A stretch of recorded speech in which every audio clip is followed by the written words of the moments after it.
बिस्मिल्लाहिर्रहमानिर्रहीम। अस्सलाम वालेकुम नाज़रीन, मैं हूँ आसमा शिराजी। प्रोग्राम है फैसला आपका। नाज़रीन, इस वक्त सारी जो दुनिया है वो ट्रंप टैरिफ के ऊपर जो है वो खड़ी है। सब निगाहें प्रेसिडेंट ट्रंप के ऊपर हैं कि वो किसका कितना टैरिफ तय कर रहे हैं और कितना लगा रहे हैं। एक भूचाल सा आया हुआ है पूरी आलमी मार्केट के अंदर भी और पूरी जो तिजारती दुनिया है उसके अंदर भी।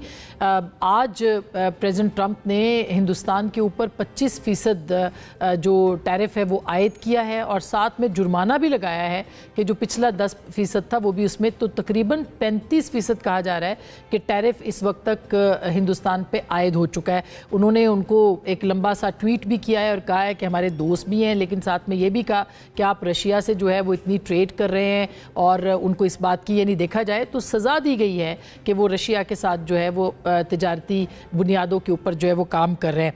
और उन्होंने ये भी कहा इस मामले के ऊपर कि अपना ज़्यादातर असलहा जो भारत है वो ख़रीदता है रूस से, और इस वक्त चीन के साथ रूसी तवानाई का जो रूस के साथ जो तवानाई का उनका मुआहदा है वो सबसे बड़ा ख़रीदार भी भारत है। अब ये जाहिर है कि इस वक्त जो सूरत हाल है उसमें सिर्फ गैस ही लगाया जा सकता है, क्योंकि ट्रंप साहब के मूड के ऊपर है कि वो क्या टैरिफ किसके लिए तय करते हैं।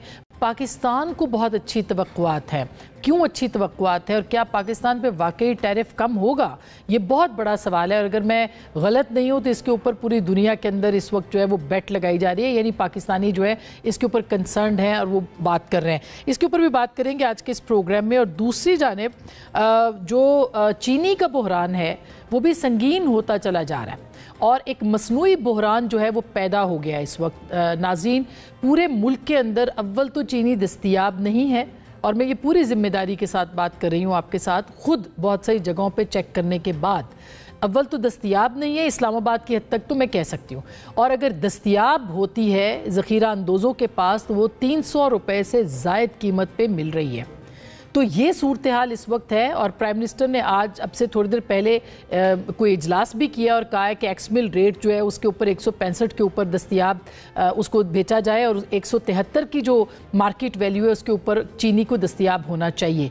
लेकिन ये मसनूई बहरान कैसे पैदा हुआ है? कल पब्लिक अकाउंट्स कमेटी ने इसकी हेयरिंग की थी और जाहिर है उसके ऊपर जो मिल मालकान हैं उनके भी नाम जो है वो तलब किए गए थे, शुगर मिल्स के जो मालकान हैं। और ये फ़ायदा किसको गया है? जो 300 अरब का कहा जा रहा है, 287 अरब की जो रकम है कल वो पब्लिक अकाउंट्स कमेटी में कोट हुई है।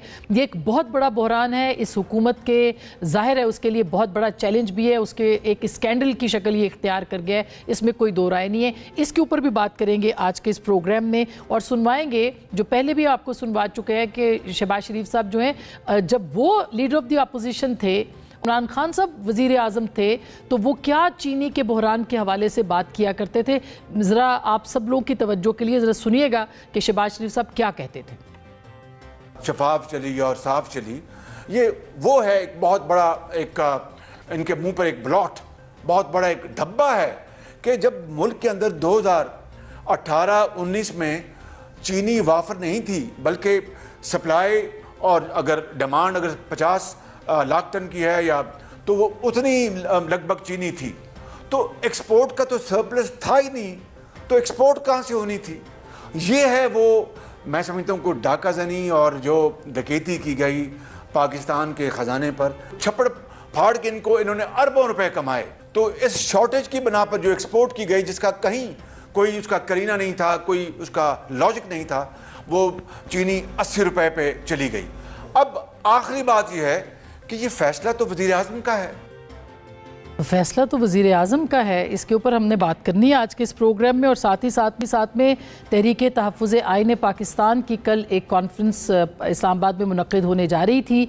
पता चला कि कल जब होने जा रही थी तो आज वेन्यू के ऊपर, यानी जो होटल बुक किया गया था उसको कैंसिल कर दिया गया। मुस्तफ़ा नवाज़ खोखर साहब जो कि वाइस चेयरमैन हैं वो वहाँ पे, और उन्होंने एक हाइब्रिड रजीम को चैलेंज किया है। वो क्या कह रहे हैं ज़रा सुनिएगा। इंतहाई अफसोस का मुकाम है कि मौजूदा हुकूमत ने फिस्ताई हितकंडे इस्तेमाल करते हुए आज इस होटल की इंतजामिया के ऊपर बेपनाह प्रेशर डालकर उन्हें अपोजिशन की गई बुकिंग को कैंसिल करने का हुक्म दिया। वो बुकिंग कैंसिल कर दी गई। ان کا یہ کہنا ہے کہ یہ بکنگ کیوں کینسل کی گئی ہے. پھر انہوں نے یہ بھی کہا کہ پی ڈی ایم کی حکومت یعنی پی ڈی ایم جب اپوزیشن میں تھی ان کو اجازت دی جاتی تھی, ہر جگہ پہ ان کو اجازت ملتی تھی کہ وہ اپنی کانفرنسیں کریں, مگر اب ایسے کیوں حالات ہیں کہ یہ کانفرنس کرنے کی اجازت نہیں مل رہی؟ کیا حالات اس سے بھی زیادہ بدتر ہو گئے؟ اس پہ بات کریں گے. اور ساتھ ہی ساتھ پاکستان تحریک انصاف کی تحریک, جو کہ اب کہا جا رہا ہے کہ اس کے حوالے سے کوئی مومنٹم نہ تو بن رہا ہے نہ نظر آ رہا ہے, اور صاحبزادے جو عمران خان صاحب کے آنے تھے وہ بھی اب پاکستان نہیں آ رہے ہیں. تو اگر وہ نہیں آ رہے ہیں تو پھر مومنٹم کیسے بنے گا؟ اس کے اوپر بھی بات کریں گے ہمارے